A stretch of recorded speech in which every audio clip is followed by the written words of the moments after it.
What you're looking at today is Codex Sassoon, one of the world's greatest treasures.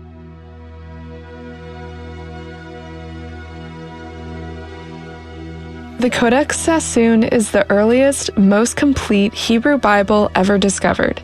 In May 2023, it will go up for sale at Sotheby's, and it could become the most expensive book or manuscript ever sold at auction. The estimate for Codex Sassoon is $30 to $50 million. This is the highest price that we've ever placed on a book or manuscript, but we believe that this estimate correctly reflects the signal importance of this great treasure. With all great treasures, it takes considerable thought to arrive at the exact estimate. We thought about other comparable books and manuscripts that have sold in the past. For example, Codex Leicester, which is the Da Vinci Codex, the manuscript, which is now owned by Bill Gates and sold for $30 million. Thought about the Constitution, which Sotheby sold in 2021, of which there were 15 copies, sold for $43 million.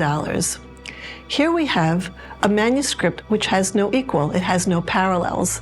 There aren't any other early witnesses which contain this entire text. What we have here is a remarkable witness to the transmission of the most exact, accurate text of the Hebrew Bible, the divine word of God. It is more complete than any other manuscript of this period. If Codex Sassoon sells for more than $43 million, it will become the single most expensive book or manuscript ever sold. The Codex was written in the late 9th or early 10th century, and likely commissioned by a wealthy patron who hired a single scribe to work on it for more than a year.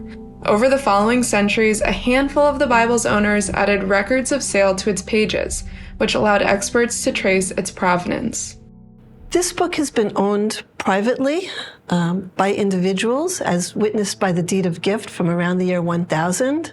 Also, it was purchased by David Solomon Sassoon in 1929, and it's also been owned by institutions, such as a synagogue in Makisin around the 13th and 14th century. And what's exciting to me is we've seen both institutions and private individuals approach us and express their interest from across the world.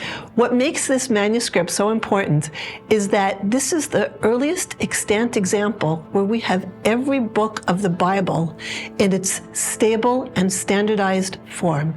The Dead Sea Scrolls contain portions, sometimes only fragments, of biblical texts. There's actually only one book of the entire Hebrew Bible, which is complete, and that is the Great Scroll of Isaiah. These scrolls, however, do not contain any vowel points or any cantillation marks. When these Bibles emerged, they included all the cantillation marks, which explained how one is to chant the text, and often how you chant it. It's not just about the singing, but it's also about where you stop and where you start in a sentence, which can make all the difference in the interpretation. Perhaps most significantly, it contains the vowel points. Above and below each word on the page are all the different Hebrew vowels that allow us to understand exactly what word is meant in every single book of the Hebrew Bible, every verse, every book of the Hebrew Bible. While this book is missing 15 out of the 929 chapters that make up the Hebrew Bible, it is essentially complete. Every single book of the Hebrew Bible is found within the 729 pages of Codex Sassoon. Despite being more than 1,000 years old, the Codex Sassoon is in remarkably good condition, and it should stay that way. Its parchment pages, which were made with an estimated 200 sheepskins, can last forever if they're kept at moderate humidity, and you don't even need to wear gloves to touch it. One of the questions I'm asked is how you can turn the pages of this manuscript without gloves.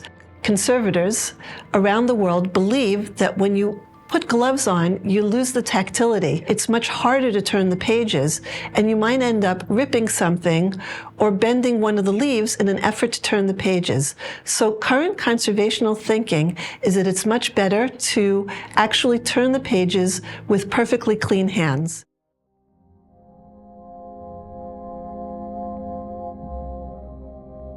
This book really resonates. It's deeply powerful.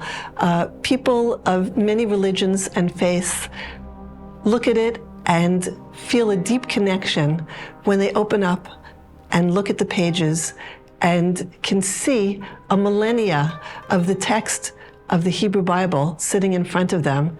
It's in remarkably good condition, and we think that it could be bought either institutionally or privately, or there could be private donors who wish to purchase it for an institution. I think everything is possible at this point.